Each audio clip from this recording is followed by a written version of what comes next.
약국에서 구매할 수 있는 일반 의약품 중 높은 가격대를 형성하고 있는 약이 있습니다. 바로 공진단입니다. 공경할 공, 북극성, 황제진, 환약단, 모든 별들이 북극성을 향해 공손히 손을 모아 예의를 갖춘다는 의미에서 탄생한 이름입니다. 무려 800여 년 전부터 이미 존재하고 있었던 공진단. 그런데 공진단 제조에 도전하여 프리미엄 공진단 브랜드로 발전시킨 우리나라 제약회사가 있습니다. 바로 대한민국 대표 한방제약사인 광동제약입니다. 이번 브랜드 백과사전에서는 광동제약과 공진단에 대해 알아보겠습니다.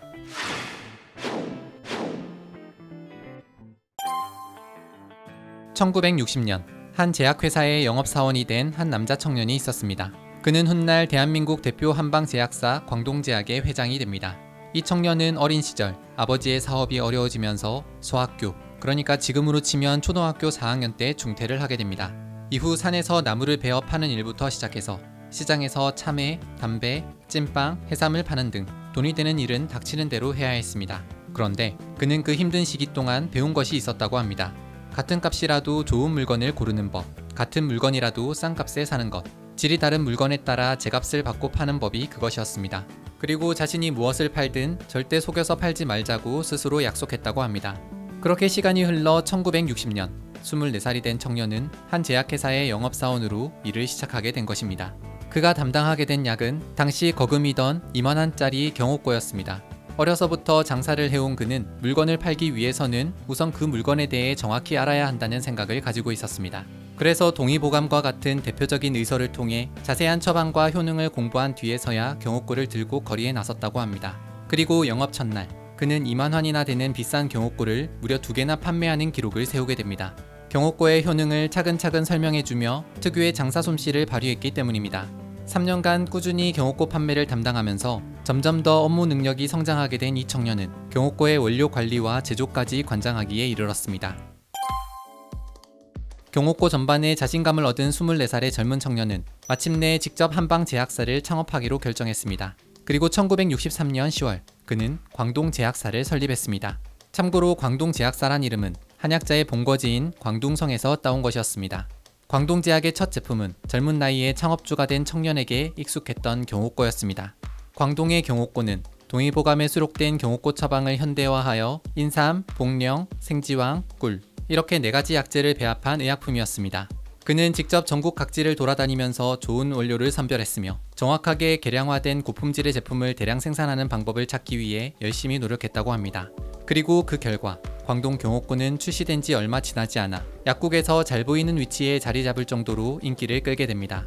그런데 1966년 광동 경옥고가 인기를 끌다 보니 일부 업체가 인삼 대신 도라지로 가짜 경옥고를 만들어 팔았다가 적발된 사건이 발생했습니다. 이 사건으로 인해 경옥고의 신뢰가 바닥으로 떨어지며 광동제약사 역시 위기를 겪게 됩니다. 하지만 창업 정신만은 잃지 말아야겠다는 일념을 가진 젊은 청년은 오히려 위기를 기회로 삼아 품질 좋은 제품을 만들어 정면 돌파를 하기로 결정했습니다. 생계를 위해 초등학교를 그만둔 청년은 시간이 날 때마다 동의보감과 같은 한방서적을 계속 공부했다고 합니다. 그 결과 1972년 동의보감의 처방에 따라 만든 부인병 치료제인 비너스환과 장을 시원하게 한다는 뜻의 변비약 쾌장환을 개발하는 데 성공했습니다. 이후 1973년 9월 13일 광동제약의 새로운 미래를 열 첫 제품을 준비하던 청년은 한방의 과학화라는 목표를 세우고 회사 이름을 광동제약으로 변경했습니다. 말단 영업사원에서 시작하여 제약회사의 회장이 된 이 청년이 바로 고 최수부 회장입니다. 한방의 과학화라는 창업 정신으로부터 설립된 광동제약은 동의보감의 풍해 항목에 수록된 처방에 관심을 가지게 됩니다. 중풍으로 쓰러진 후 갑자기 인사불성이 되며 정신이 혼미할 때 사용하는 구급약이라고 동의보감에 소개되는 우황청심원이었습니다. 소의 담낭에 염증으로 생긴 결석을 건조시켜 만든 우황이라는 약재를 주재료로 하여 총 31가지의 약재가 사용되는 처방이었습니다. 그렇게 1973년 12월 27일 광동제약은 거북표 우황청심원에 대한 제조 허가를 취득하여 1974년부터 생산을 시작하게 됩니다.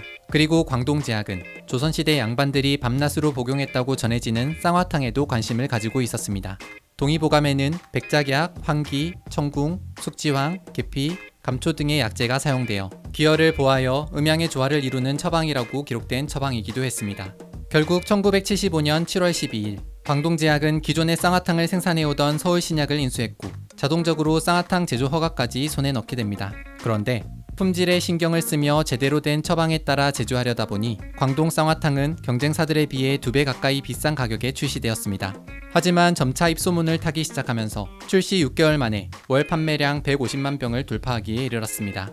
광동제약은 한방의 우수성을 알리기 위해 한방약품 개발에 계속 힘을 쏟았습니다. 한방약제 특성상 동일한 약제라도 사용 부위에 따라 효능이 달랐는데 창업주의 창업정신을 이어나가기 위해 광동제약은 품질 관리를 위해서 사용되는 재료 선별 과정에 경영진이 직접 참여하여 재료에 사용되는 원료들을 고집스럽게 확인했다고 합니다. 그러다 보니 1996년 이러한 고 최수부 회장의 고집을 그대로 표현한 30년 최씨 고집 우황청심원 광고가 만들어지기도 했습니다. 2000년대 초 광동제약은 또 다른 새로운 한방약품 개발을 위해 약국이 집중된 종로에서 시장 조사를 하게 됩니다. 그런데 제대로 된 원료와 시설을 갖춘 곳에서 공진단을 만들었으면 좋겠어요 라는 많은 의견을 전해 듣게 됩니다.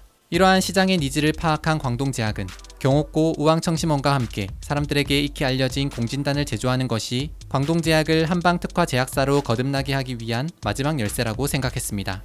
그리고는 여러 한방 서적에서 공진단을 연구하기 시작했습니다.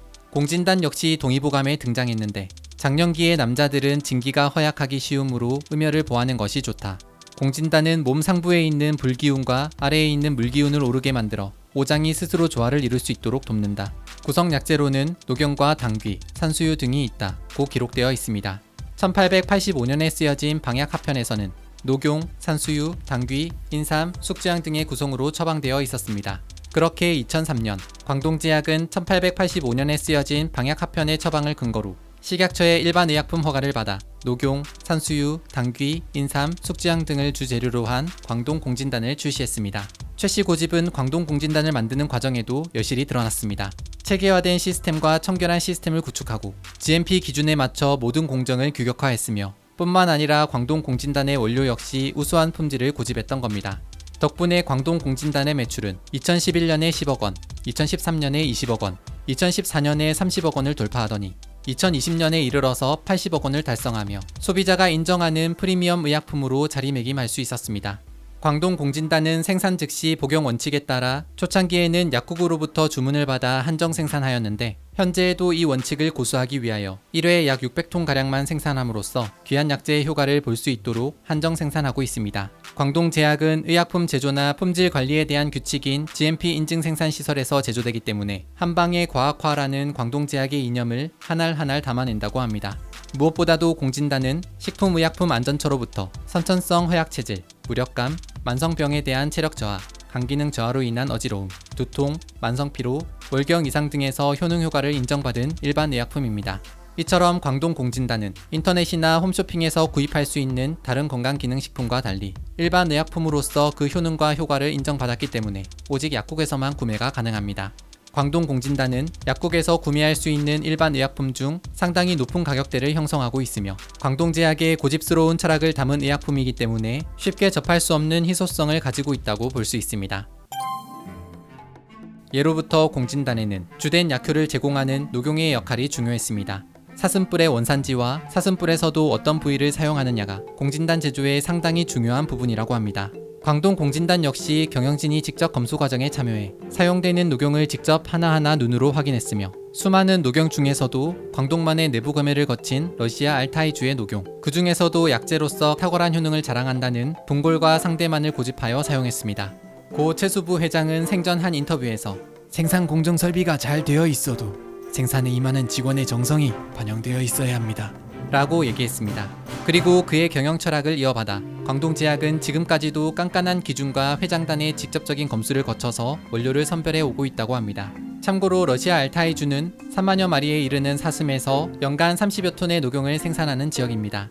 힘들고 각박한 상황을 이겨내고 평범한 영업사원을 거쳐 좋은 제품을 향한 한 청년의 신념은 광동제약이라는 회사의 창업 정신이 되었습니다.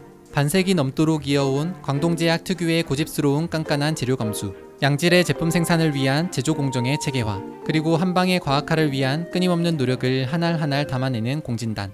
지금까지 광동공진단에 대해 알아봤습니다.